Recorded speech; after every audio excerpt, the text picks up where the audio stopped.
Hi guys, welcome back to another Bible study video. So today we've got KB and he's the one who actually chose today's Bible verse that we are going to be studying together. This is going to be cool. I'm going to love this. Okay, so KB, you're going to tell them what are we reading today? Oh, today we're going to be reading 2 Kings chapter 4. Yeah.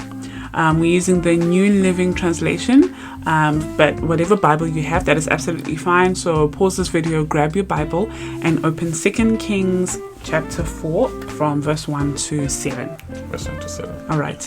Okay, so if you don't have a Bible, that's fine. I will just leave some writing here for you just to follow along. I will start reading.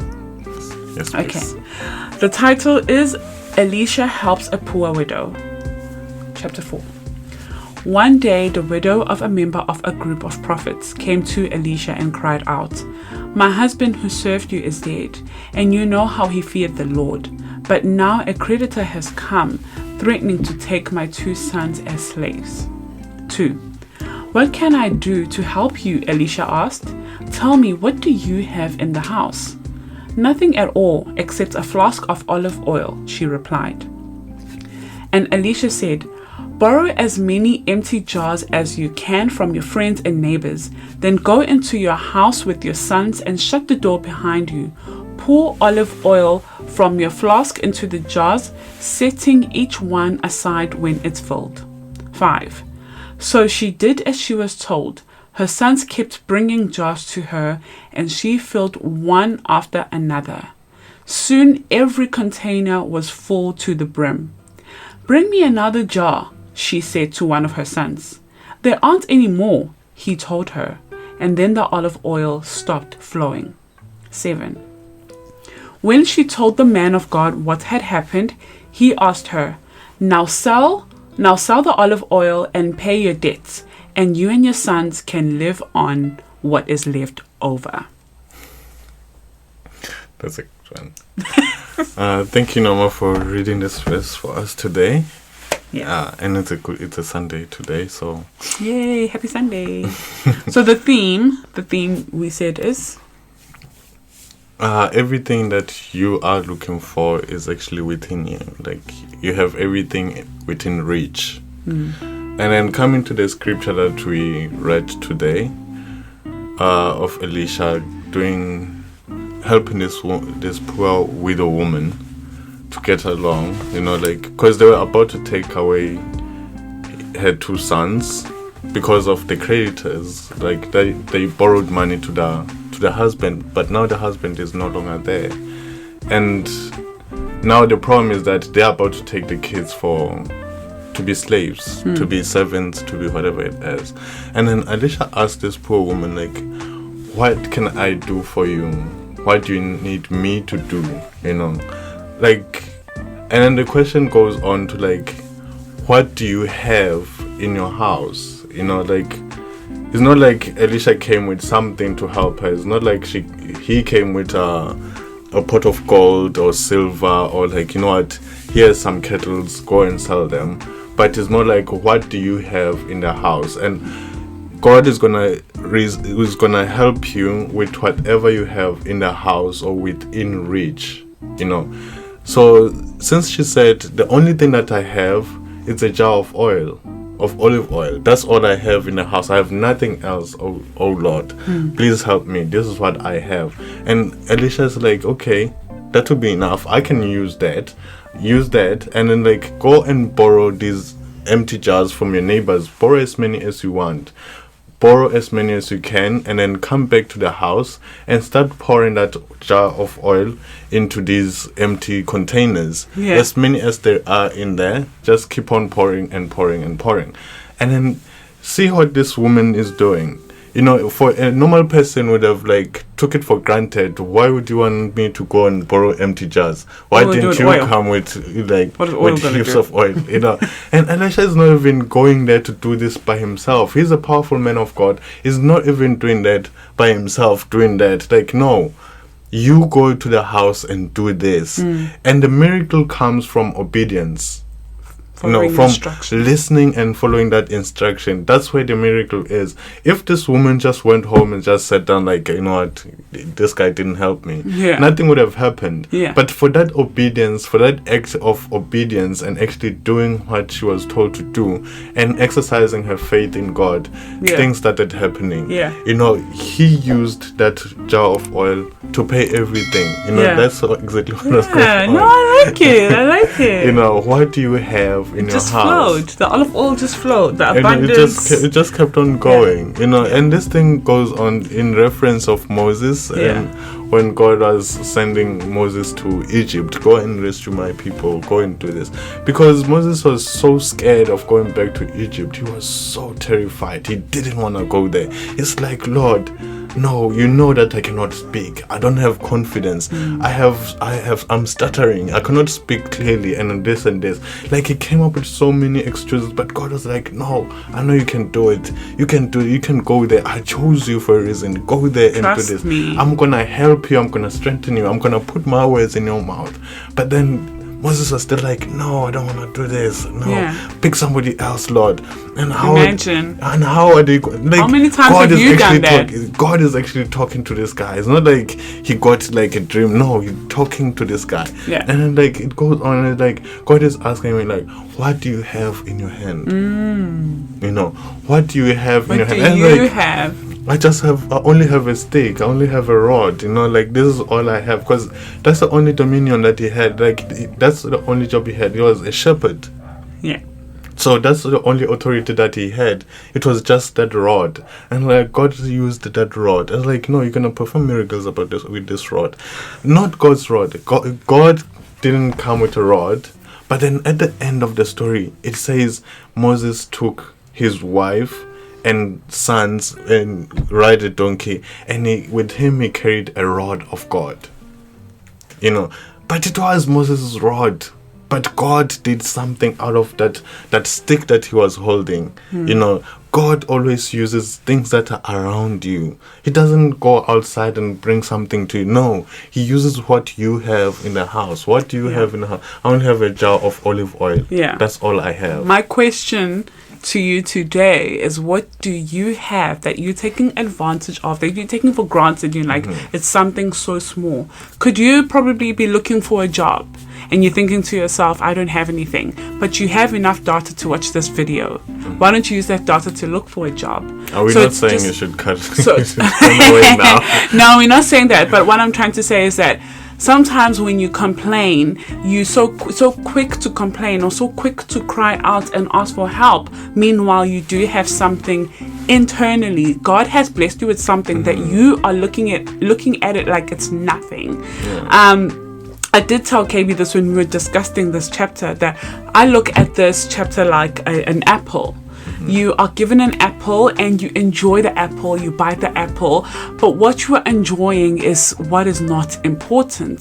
The important part, you throw it away. So the important part is that middle part, the cork, the one that has the seeds. That's what you can be bearing and planting it in your garden to increase more apples and to start your own tree that has an abundance of apple. So what am I trying to say? Look within. Sometimes when you complain and think that God has not blessed you, has he blessed you with your breath? Are you alive? Has he blessed you with family?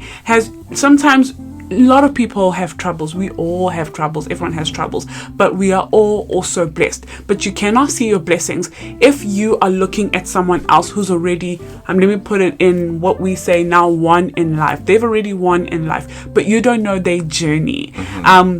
There's this other quote that says, you're busy praying for a cake because, obviously you see other people's cakes. You're busy praying for your own cake. Meanwhile, God has given you flour, eggs, milk, butter. So you have all the ingredients, but you don't want to do the work. You don't want to put in the work because you just want this cake. Meanwhile, you have to put in the work. And that's how life is. Even Jesus, when he was here, he put in so much work. He would fast in order to hear from God. Imagine his own father. He would still put on the work. He'll follow the instruction that God has told him to do. Yeah, that's a nice chapter. That's a good one. It's a very nice chapter. I really do enjoy this, especially because it just shows you that even back then, years ago, there were problems, there were troubles. People were going through things, and miracles were happening. When imagine if Elisha, what's his name? Elisha. Elisha gave the widow the cattle, like how KB was saying, like gave her something in order to pay this creditor and go away. Now she's owing Elisha. It's just a never-ending cycle, But God was like, no, you have something that's going to get you out of this debt. That's going to get you out of this problem that you are not focusing on because you think it's nothing. What is olive oil going to help me with? Meanwhile, that one little thing that God has provided for you, it's going to produce more and more, like how it did here. Yeah, and saying what Norma has been saying already, it's more like we are all born with a talent. You might not have realized it, but we are all born like enough. Yeah. Like we are born complete. It's not like God was having a bad day when He was making you and then like just left without a talent, a gift or something like that. There is a talent in everyone. That's why each and every baby, when they born like holding their hands like this, because there's a talent, there's a gift that they have with them. Yeah. So it's just for us not to take that thing for granted. Yeah. It happens especially when you see other people who found their talent and found their purpose, and now you're trying to copy theirs. Exactly. But that's not yours. That's not yours. And then you start thinking, oh my gosh, like I always talk about Steve Harvey, that Steve Harvey's talent, and he says it himself, my talent was making jokes, was making people laugh. And right now, if I had to tell like someone, I just want to make jokes, I don't want to make people laugh, they're going to think I'm stupid. Exactly. But when you look at Steve Harvey, Kevin Hart, Trevor Noah, all these people with this talent that is not considered as an actual talent, and see how much they have made it. They have made it with that talent that they were born with it. They don't have to work so hard for it. I know. And that's like if the goal. Can make money just making jokes. Like, man. look at this now. She's going to live off her olive oil and with her sons. She doesn't have to go and do a lot of crazy things. Like, this is all in the house. It's it's in the house. It's what God gave me. God always uses things that are within your reach. He never uses things that are like way out there. No. You already have everything to make your life easy, better and successful, be prosperous and all. 100%. You already have it. If you know how to like using a sewing machine and doing that, go for it. That's your talent, that's your gift, you're very good at it. Just carry on with it. We're not saying don't be like don't have your influencers or people that you admire and all of that, but don't focus on them in such a way that you start forgetting about who you are and what can I do and all of that. It happens. No, like have your admirers, like love them and follow them and all of that, but don't forget your own gift. Don't forget what God has already given you, because that's what God is gonna use to deliver you. That's what God is going to use, because God always says in His word, He will bless the works of your hand. Like that's it. That's exactly what it is. Use what God already gave you. And He says, seek me first. Exactly. And everything else will be added unto you. Added unto you. Exactly. So always look within before you start looking outside there, because you might end up having envy. You might end up like, or you're going to ask for help for someone else and they will direct you the wrong direction. Exactly. Or someone else can see your talent and they're going to use your talent to benefit them. We know some artists, I'm just not going to mention any names, but we know some artists that sing beautifully, can sing in Xhosa, can sing whatever. Hence, we know some artists, and some producers take advantage of them because they didn't know that they had such a talent and they didn't need them. Exactly. So you see that you always have it within you. Everything is always within reach. God has given you that. Like, just ask for God's wisdom. Like 100%. That wisdom from God. Like, God, you have given me all of this. Like, how can I use this to go forward? Yes.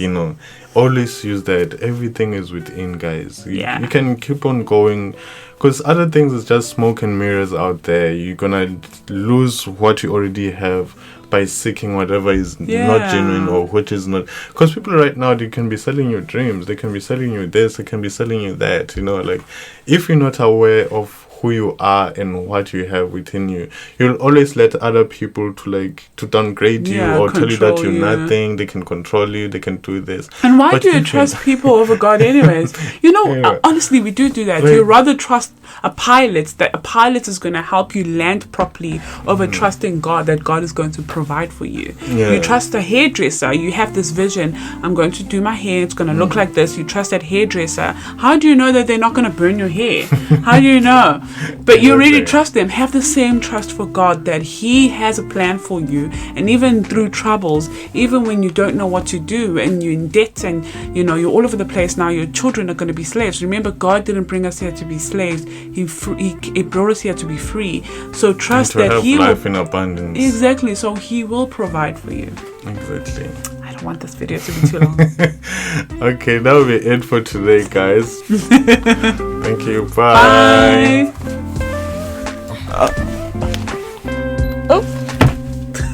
Oh, babe, you already have it in. You already have it within you.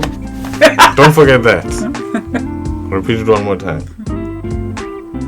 So the people at the back will hear you.